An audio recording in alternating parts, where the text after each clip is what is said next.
Quella che stiamo vivendo è stata considerata dall'autorità di bacino la siccità peggiore degli ultimi 70 anni, che interessa anche il nostro Veneto, arrivando sino alla Pedemontana. La conferma del presidente del Consorzio di Bonifica Brenta, Enzo Sonza. È una situazione molto grave, sono mesi che non piove, ci preoccupa fortemente le falde.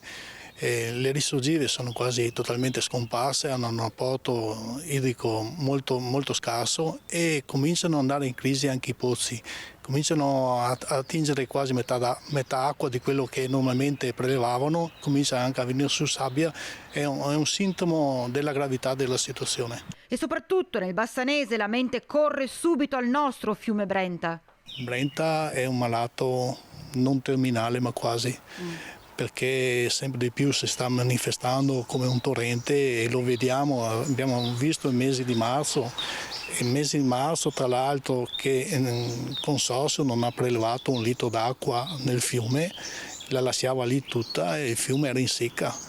E questa è la problematica. Io sono presidente da 8 anni, questa è l'8ª stagione irrigua che deve ancora cominciare e sono 4 volte che chiudiamo i canali perché non abbiamo acqua d'estate. Quanto è a rischio il raccolto quest'anno?